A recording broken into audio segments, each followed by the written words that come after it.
सबसे अच्छा खाना कौन बनाता है? किसके हाथ का सबसे अच्छा लगता है आपको? मुझे तो इन्हीं का लगता है। अच्छा, ये सामने इसलिए तो नहीं बोल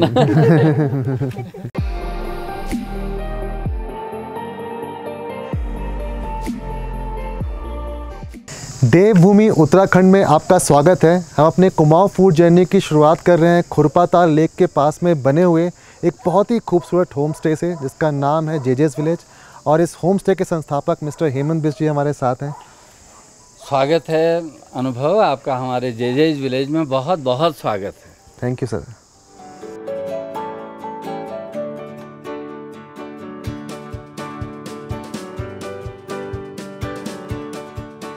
तो ये खुरपाताल लेक है जी, ये खुरपाताल लेक है और इसको बोलते हैं colour changing mysterious lake. Mysterious lake.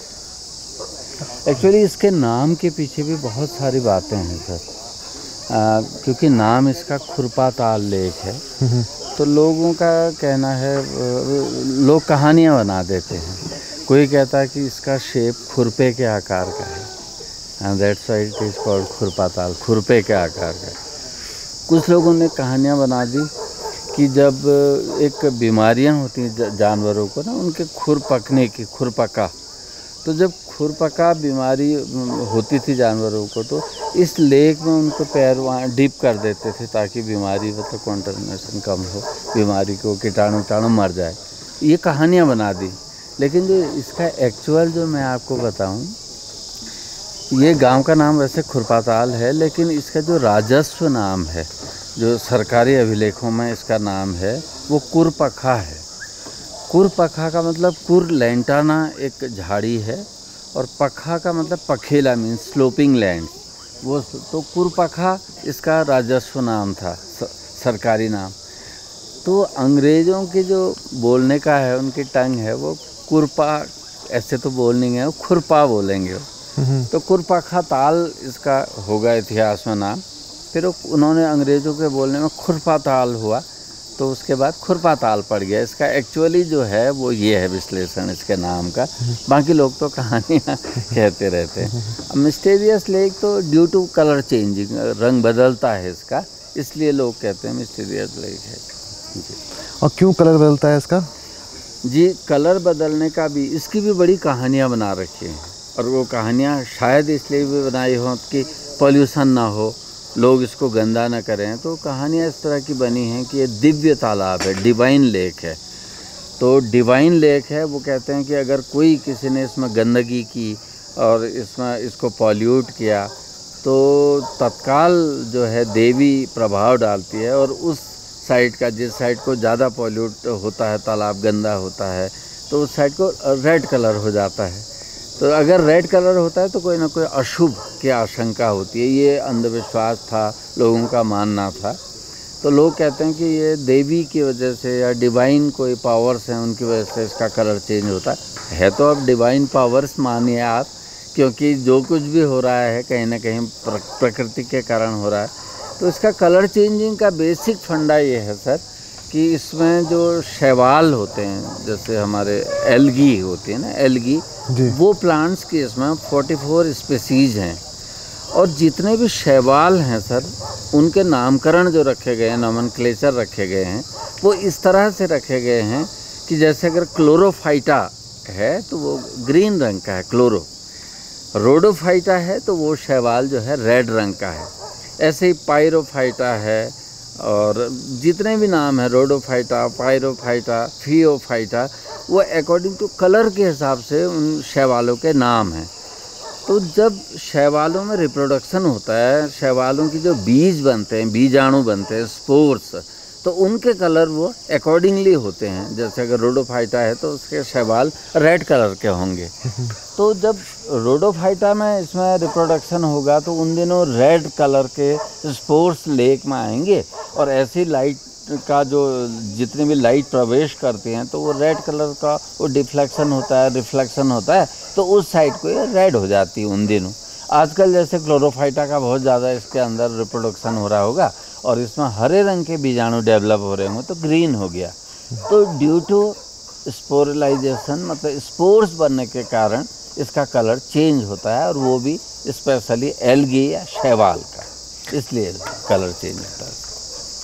हम इस गांव के बारे में बताएं। जी, गांव तो सर ये नैनीताल के बसासत से पहले का ये गांव है। एक्चुअली पहले नैनीताल जो हमारा है, आप देखिएगा नैनीताल को, बसासत वहाँ भी थी, वहाँ पर एक महेंद्र परमेश्वरी का मंदिर था।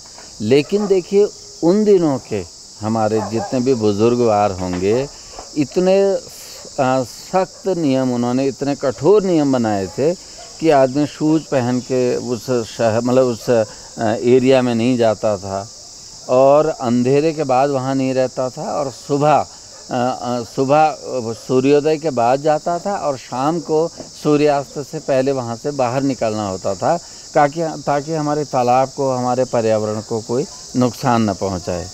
लेकिन उसके बाद सर 1828 के करीब यहाँ पे जो उन दिनों के तत्कालीन कुमायूं कमिश्नर थे ट्रेल, वो कभी आए कहते हैं, और उन्होंने नैनीताल की सुंदरता देखी कि इतना, क्योंकि उनका तो अल्मोड़ा निवास होता था, नैनीताल नहीं, अल्मोड़ा पहले का शहर है।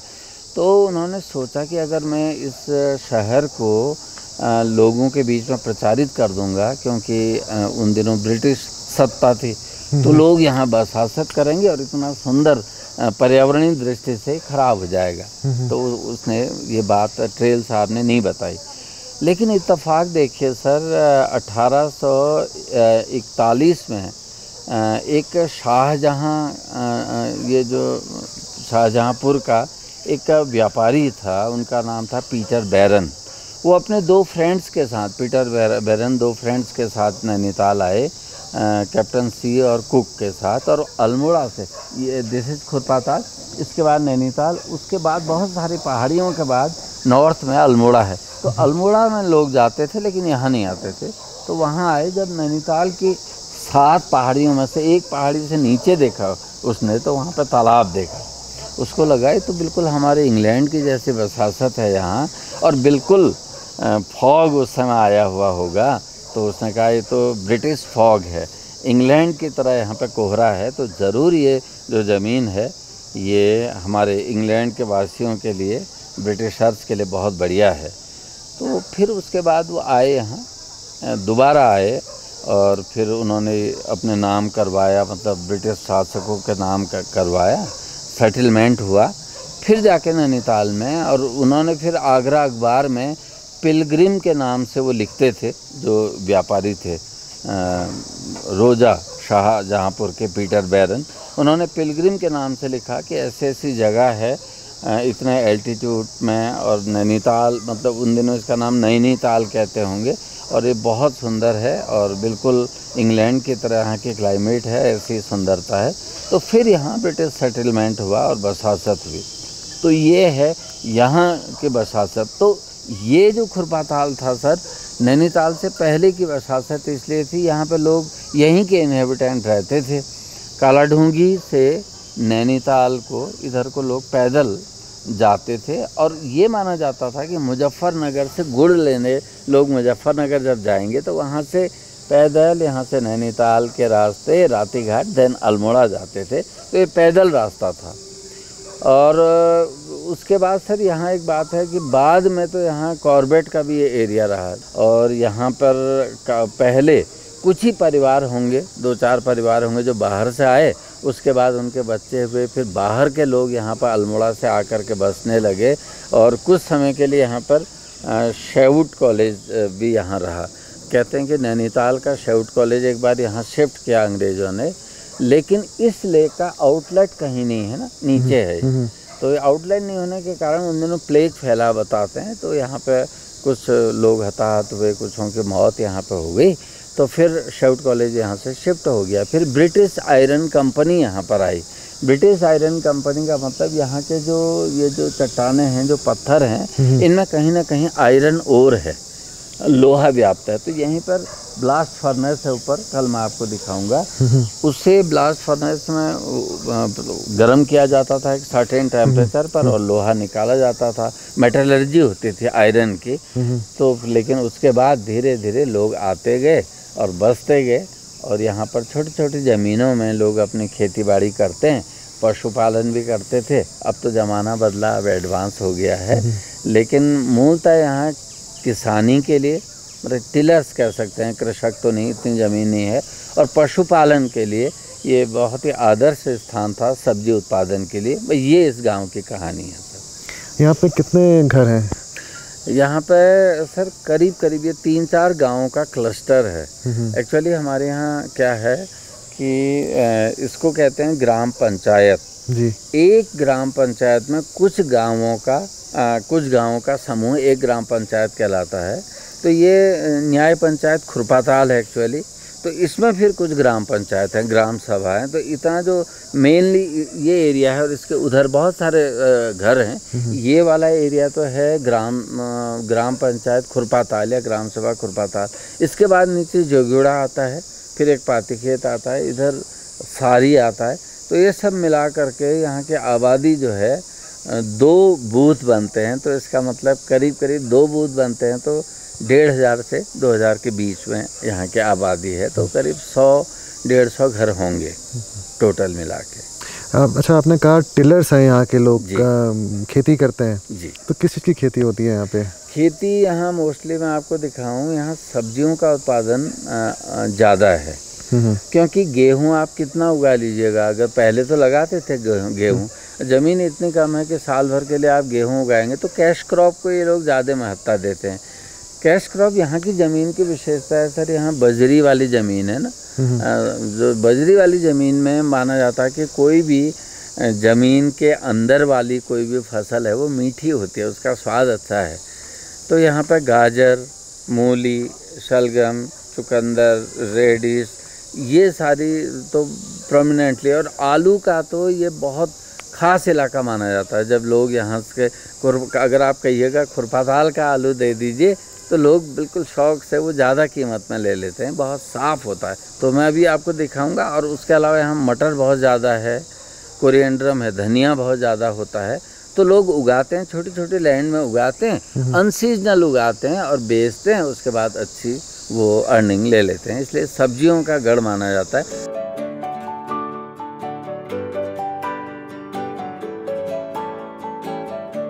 एक बार हमारे दर्शकों को अपना परिचय करवा दें।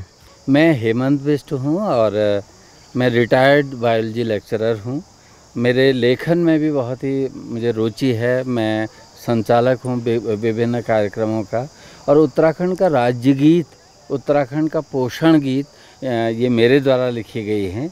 इसके अतिरिक्त बहुत सारे वृत्त चित्रों में और बहुत सारी जानकारियों की जो शॉर्ट फिल्म्स हैं, उनमें मेरी रुचि रही है। और मेरा मन है कि मैं अपने जितने भी देश के विभिन्न स्थानों के जो सैलानी आते हैं वो यहाँ रहें, और वो गांव की एक पृष्ठभूमि में वो रहें, और यहीं हमारे ऑर्गेनिक खेती का जितनी भी साग सब्जियां हैं, यहीं पर हम लोग सब्जियां बनाएं, उनको खिलाएं, और बिल्कुल गांव की अनुभूति उन्हें कराएं।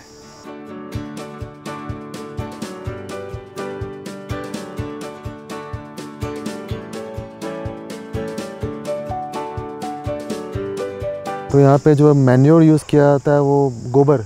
हाँ, गाय भैंस पालते हैं और उसमें चीड़ की, पाइनस की वो ट्रीज के पत्तियाँ डाल देते हैं, लीव्स डालते हैं। तो उसी से फिर वो सड़ करके फिर वो मैन्योर बनता है, उसका यूज़ करते हैं। अच्छा, मक्के के पास खड़े हुए हैं, आजकल ये जो कॉर्न सिल्क हेयर है जी, ये भी बहुत ट्रेंड में है। हाँ, इसको भी लोग उबाल के पीते हैं। लोग कहते हैं कि आपको प्रोस्टेट हो गई बीमारी हो, हाँ जी, उसमें काफ़ी लाभदायक है, काफ़ी लाभदायक है। और स्टोन में भी इनफैक्ट। हाँ, स्टोन के लिए भी पढ़ा था मैंने कहीं कि अगर इसका वो सूप बना करके पिया जाए तो स्टोन कटता है।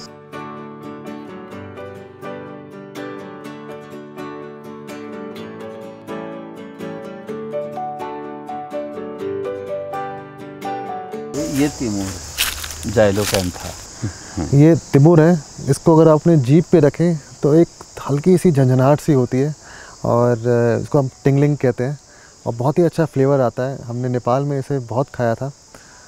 एक तरह का लोकल पेपर आप कह सकते हैं इसको।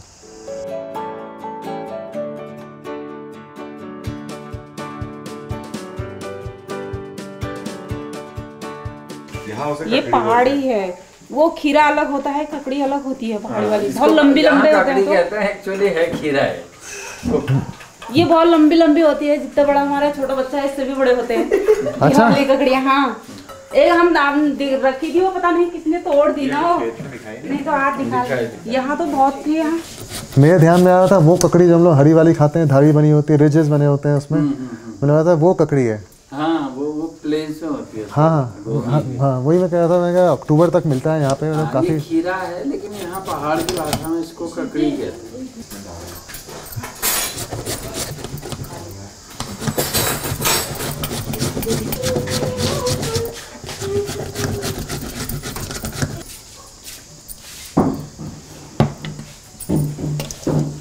तो ये मांस है। हाँ। इसको आप उड़द दाल को मांस बोलते हैं। हाँ। और ये ककड़ी, इसको आपने कद्दूकस कर लिया। हाँ।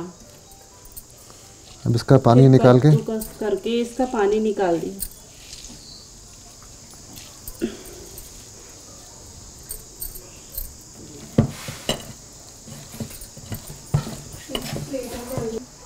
तो ये बनाई जा रही है मांस के बड़ी। मांस की बड़ी। मांस मतलब उड़द दाल, और इसमें मिलाया गया ककड़ी, पहाड़ी ककड़ी। ककड़ी, और इसमें थोड़ा बहुत आप हींग, काली मिर्च, मसाले वगैरह, ये लौंग वगैरह डाल सकते हैं, उसके मांस के वादीपन को कम करने के लिए। तो हींग तो पाचक भी हुआ।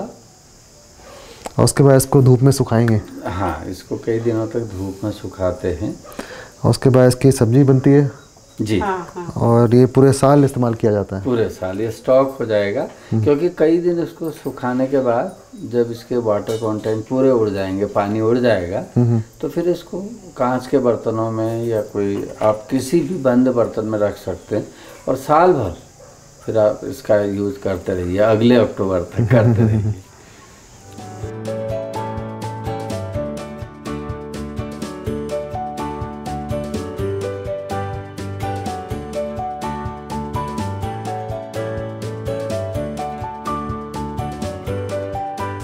तो ये सूखी हुई बढ़िया है जी, मांस की बड़ी।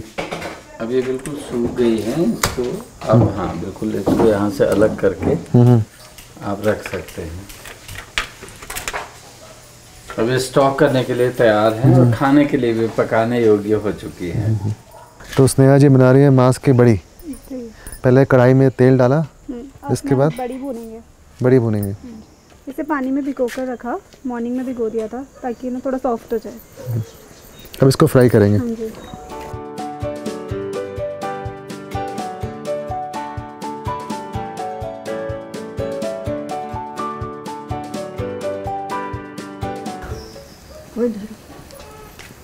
सबसे अच्छा खाना कौन बनाता है? किसके हाथ का सबसे अच्छा लगता है आपको? मुझे तो इन्हीं का लगता है। अच्छा, ये सामने इसलिए तो नहीं हाँ, डर के मारे। ये क्या बना रहे हैं? ये वो सिंगर। हाँ। मिठाई है। हाँ, मीठा है।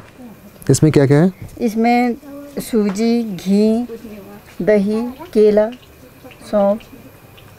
पहले सूजी में आपने घी डाला? घी वो मस्त लिया उसमें। मसल लिया, भुना नहीं। भुना नहीं। फिर उसमें दही के पानी से भिगो दिया उसको, उसमें चीनी मिला दी, केला मिला दिया, फिर आधे घंटे के लिए छोड़ दिया, फिर उसके बाद बनाया। तो थिक पेस्ट बन गया उसका। हाँ, फिर पेस्ट बन गया। अच्छा, इसको जलेबी की तरह बनाते हैं? उसको तलते हैं सरसों के तेल में? हाँ।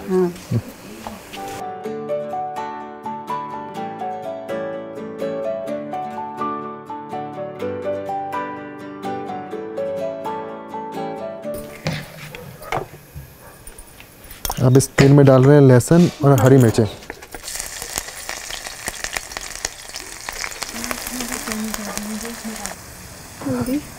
धनिया पाउडर, लाल मिर्च, नमक। अच्छा, मुझे एक दो लाइन तो सिखा दीजिए कुमाऊनी में। जी। अच्छा। आपका नाम क्या है, कैसे बोलते? आपका नाम क्या है ना? जी। तो आपको तुम्हारा कह देंगे हम। तुम्हार, तुम्हारा नहीं कहेंगे, तुम्हार। तुम्हार नाम नाम के छू केछो। हाँ, तुम्हारा नाम केछू, छू छ के नीचे ऊपर। हाँ, तुम्हारा नाम केछू। केछू, तुम्हारा नाम केछू। केछू। और एल के बड़ूना छा, बना रहे हो, क्या को के कह देते हैं। ठीक है। हाँ, अब इस समय को एल, एल के बनू न छा। एल के बनू ना छा। हाँ, एल के बनू न छा। एल के बनू ना छा। ये क्या डाल रहे हैं? ये आता है इसे गाढ़ा करने के लिए। ये सरसों के तेल में ही डाला है आपने? हाँ जी, हाँ जी। तो दाल को गाढ़ा करने के लिए आप कुछ भी डाल रहे हो तो बिस्वार बोला जाता है। बिस्वार। हाँ जी, हो गया ना। स्वार। बिस्वार, आटे का बिस्वार। हाँ जी, चावल के आटे का भी डाल सकते हैं। पतोड़े बना रहे हैं? पतोड़े पतोड़े बना रहे हैं ना। इसमें क्या क्या है? इसमें बेसन, हल्दी, मिर्च, नमक, धनिया, इसका घोल बना। ये काफ़ी ट्रेडिशनल डिश है। हाँ, पतोड़े।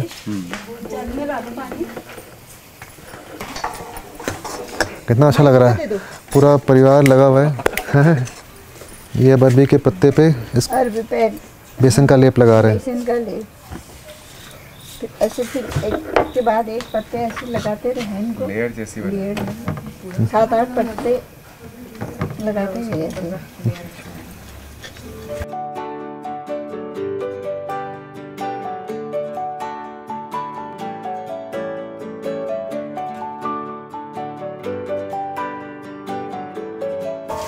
असल में इसमें विटामिन के और मैग्नीशियम प्रमुखता से होता है पतौड़े में। और जोड़ों के दर्द के लिए है, ये जोड़ों के दर्द में खाया जाता है।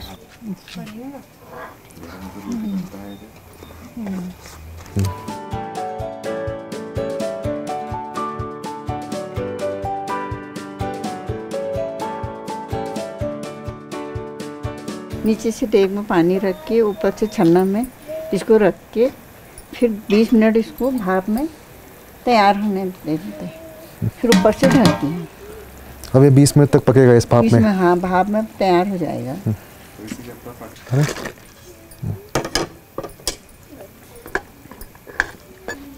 ये बड़ी तैयार होगी? हाँ, बड़ी तैयार होगी, पूरा कार्यक्रम।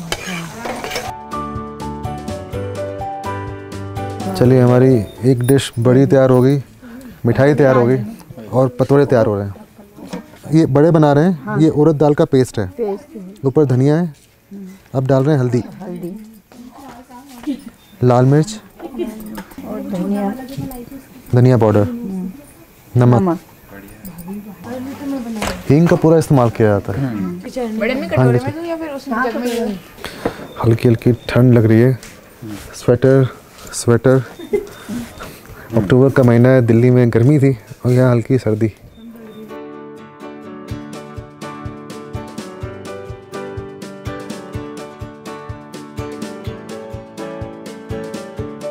इसमें छेद क्यों किया जाता है? ये अच्छी तरह पकने के लिए, बीच में भी अच्छी तरह से पक जाता है।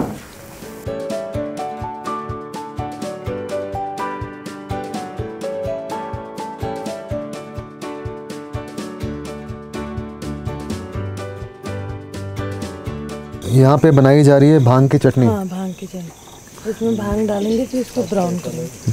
तो ये भांग के बीज है? हाँ, ये भांग का बीज। पुदीना है, नींबू है, हरी मिर्च है, लाल मिर्च है। चलिए, तो पहले इसको भुना जाएगा। ये भांग के बीज डाल दिया आपने।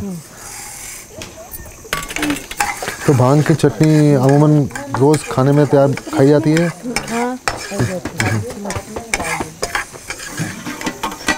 अरे वाह, क्या बात है। अब इसको फ्राई किया जाएगा। हाँ, इसको निकाल देते हैं।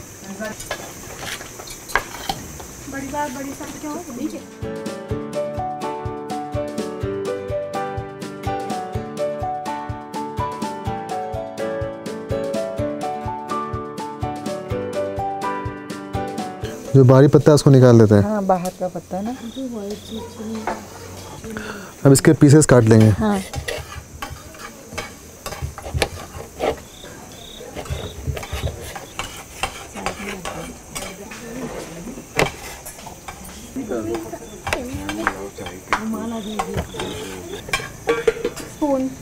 अब इसको फ्राई कर रहे हैं।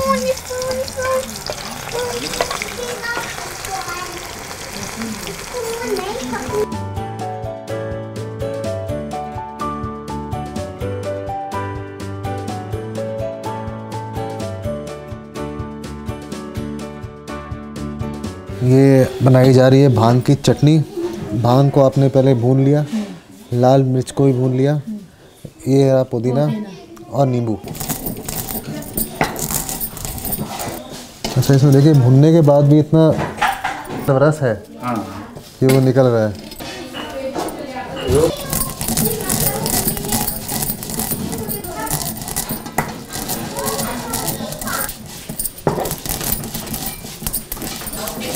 अब डालेंगे पुदीना।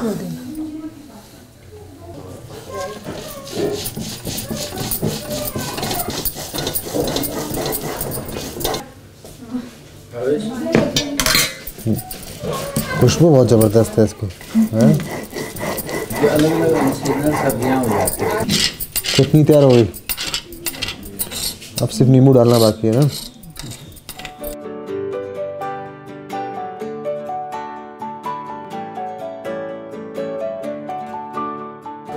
अब इसमें नींबू डाला जा रहा है।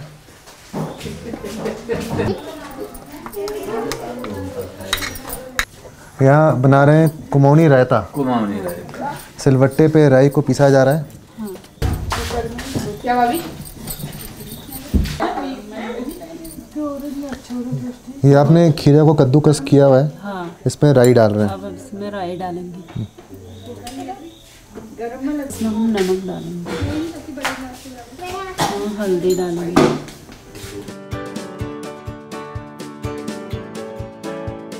अब हम दही डालेंगे।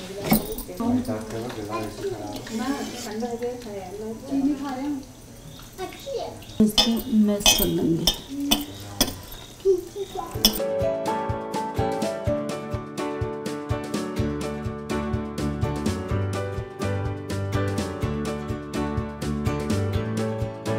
चलिए, आज आपके आने से हमारा पूरा परिवार इकट्ठा हो गया। तो चाचा लोगों के बच्चे भी हैं। तो यहाँ पे है हमारे पास उड़द दाल के बड़े, जिसको मांस बड़े कहते हैं, मांस बड़े, और साथ में कुमाऊनी रायता।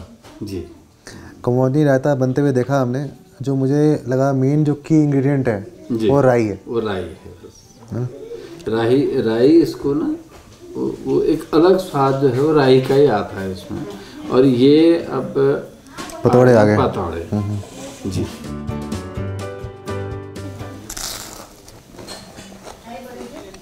बहुत ही बढ़िया, और बड़े बहुत ही खस्ते बने हुए हैं, एकदम क्रिस्प जैसे हम कहते हैं।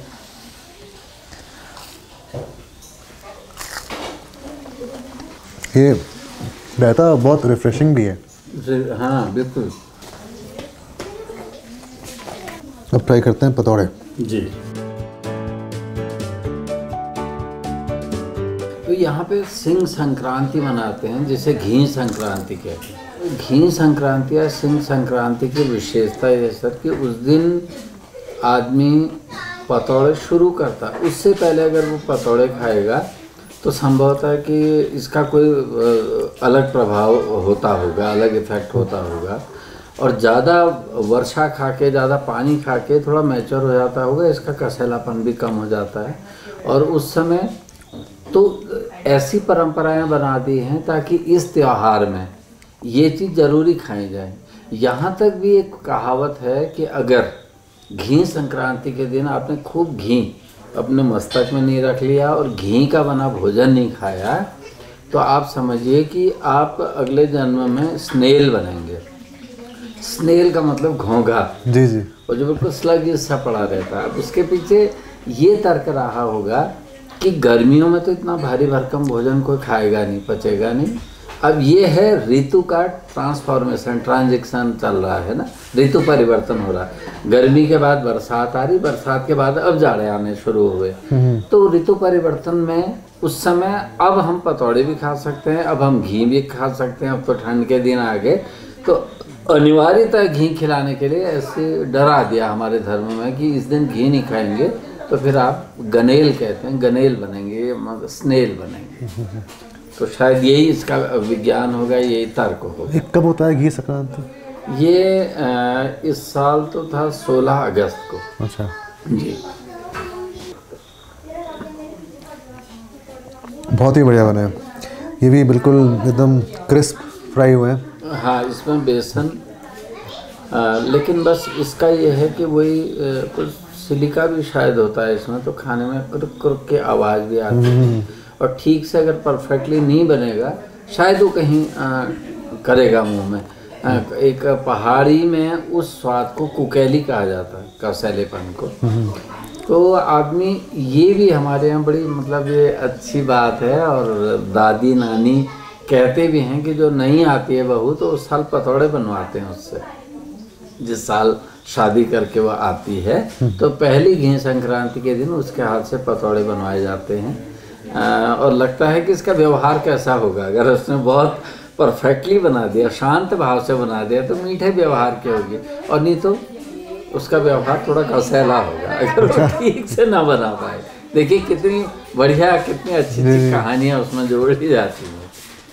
ये लोक जीवन है अनुभव, और लोक जीवन का अनुभव ही यही है कि बगैर किसी लाग लपेट के, बगैर किसी चालाकी के आदमी अपने दिल की बात कह देता है, और किसी को बुरा भी नहीं लगता। जी जी। तो हमारे त्योहारों की विशेषता ये भी है, हर त्योहार के पीछे कोई ना कोई कहानी जुड़ी है।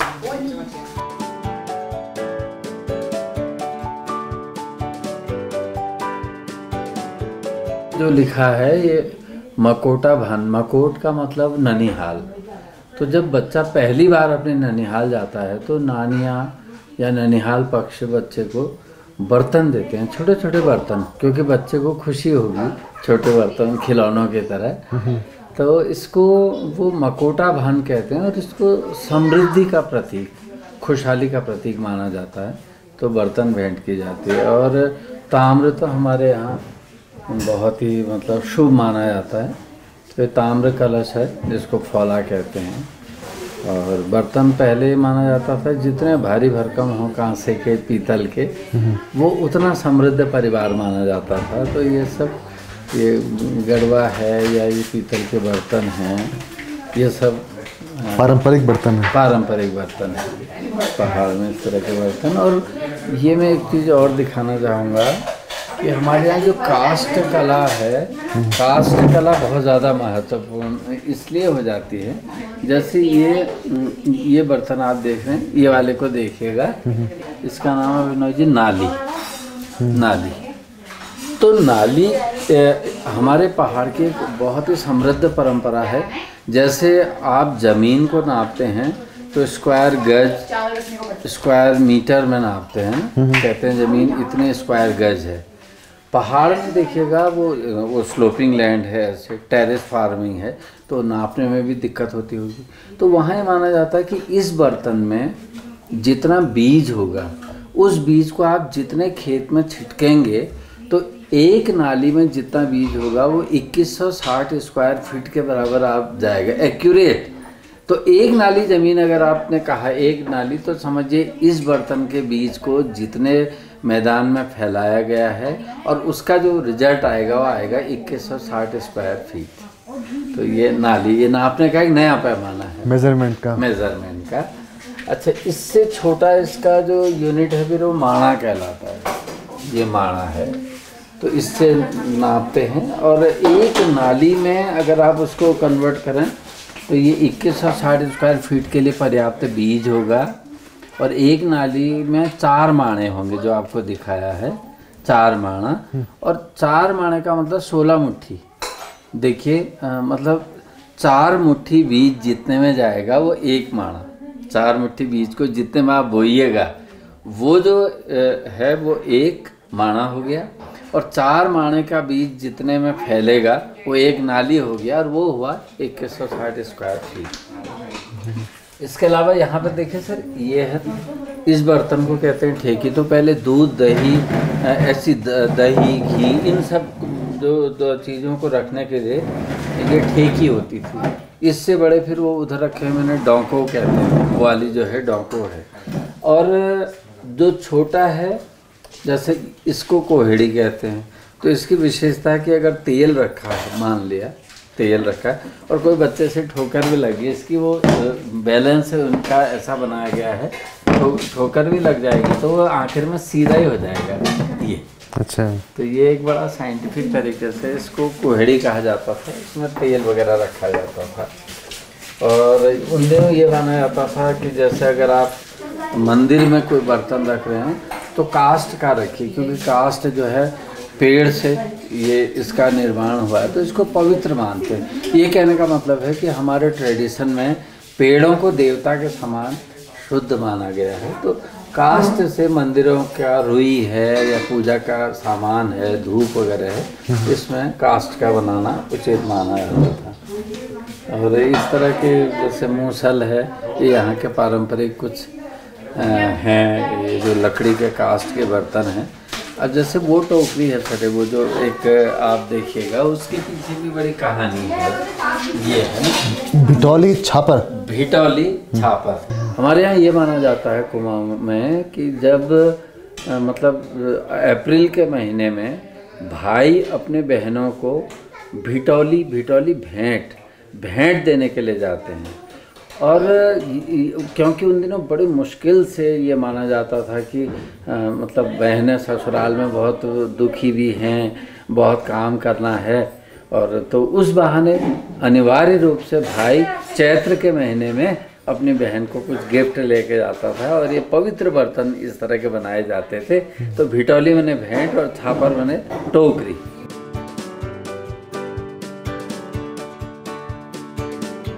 तो ये क्या बना रहे हैं? ये बेडू रोटी। बेडू रोटी। ये उड़द दाल। हाँ, उड़द दाल है। और इसमें हींग मस्त है, बस हींग जरूरी डालना है। घी के साथ खाना है। अच्छा, तो घी के साथ ही पकाएंगे इसको? नहीं, बाद में घी ऊपर रखते हैं जी।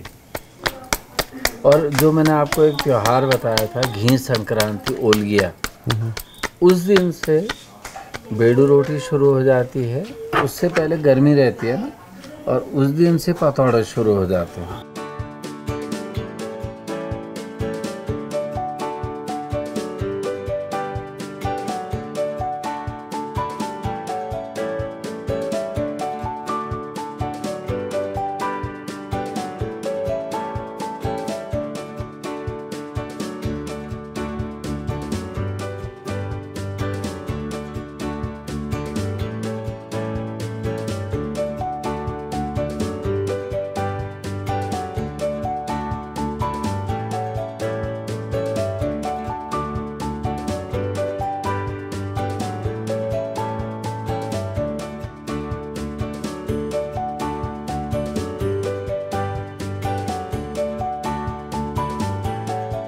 शुरू करते हैं जी बेडू रोटी से।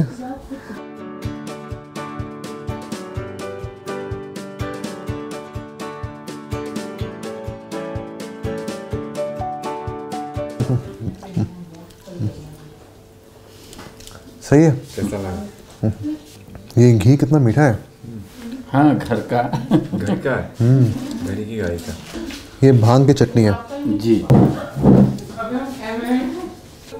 इसका स्वाद बहुत ज़्यादा अलसी से मिल रहा है। बिल्कुल, और प्रिपरेशन का तरीका भी वही है ना। तो ये चटनी सालों भर खाते हैं। हाँ, पहाड़ में तो क्योंकि उतना गर्मी और ठंडक ऐसा तो है नहीं, करीब करीब मॉडरेट टेम्परेचर होता है थ्रू आउट द ईयर। तो और बड़ी भी थ्रू आउट द ईयर, जब कभी मौका हुआ बना लेते हैं। और दाल का उपयोग तो करते ही हैं, तो बिल्कुल प्रिजर्व करके रख सकते हैं थ्रू आउट द ईयर। तो आप दोनों को आपकी फेवरेट डिश क्या है कुमाऊनी कुजीन में? कुमाऊनी कुजीन में मेरी तो यही है, बड़ी बात। बड़ी बात। आपकी? डुबके वगैरह भी बनते हैं, बट का एक दाल होती है, उसे हम लोग पीस के डुबके बनाते हैं वो भी। आपकी फेवरेट डिश खाई जाए, बड़ी भात।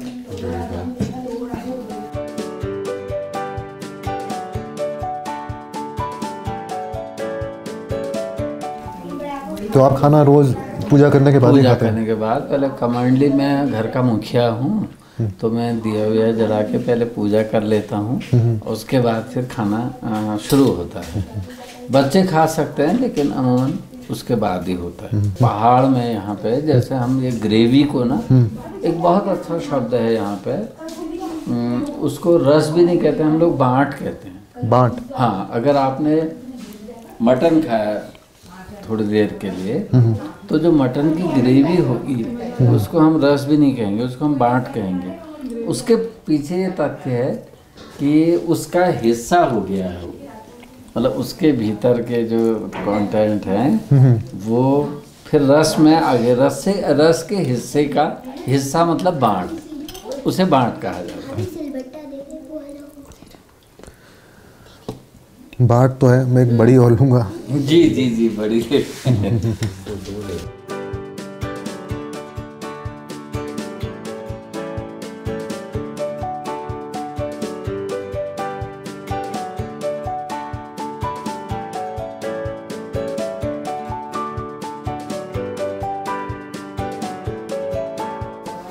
बिल्कुल मालपुआ से मिलता जुलता स्वाद है। हाँ, ये कुमाऊनी जलेबी है।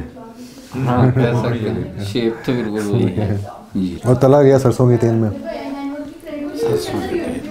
तो दोनों इसमें एक कहते हैं ना, एक मिठास भी है और सरसों का तेल का थोड़ा जो पंजन फ्लेवर होता है वो भी है।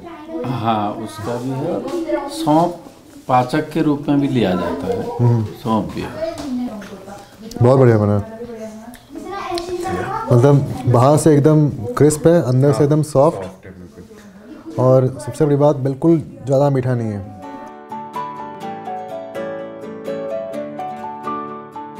मेरा तो ये मानना है कि कोई भी कुमाऊँ आए उसको अपनी जर्नी की शुरुआत यहाँ से करनी चाहिए। Thank you. सबसे पहले सर से मिलना चाहिए, और जो आपने इतना अच्छा म्यूज़ियम बनाया हुआ है यहाँ पे, पारंपरिक बर्तन और उससे रिलेटेड जो भी कल्चर है, कुमाऊनी कल्चर है, उसके बारे में लोग जानें, उसके बाद आगे जाए, ताकि उनका दिमाग थोड़ा खुला रहेगा, पहले से खुल जाएगा। ऐसे हमारे साथ है, लग रहा है कि अब नेक्स्ट कहीं भी जाएंगे तो हमें बहुत सारी चीज़ें नॉलेज होंगी। बिल्कुल बिल्कुल। तो थैंक यू सर, ये मेरे लिए कॉम्प्लीमेंट है। हमारी शुभकामनाएं हैं आप लोगों के साथ, और इस जगह के बारे में और लोगों को पता चले, और भी लोग यहाँ पे आएँ और सीखें कुमाऊनी कल्चर के बारे में, क्विजीन के बारे में, लाइफ स्टाइल के बारे में, उनको नॉलेज हो, और इसी तरह इसका प्रसार होता रहे। तो आपकी शुभकामनाएं हमारे साथ हों, और सुबह मिलते हैं। बिल्कुल, और सुबह मिलेंगे जी, पारंपरिक नाश्ते के साथ सुबह मिलते हैं। चलिए, अच्छा, शुभ रात्रि। शुभ रात्रि।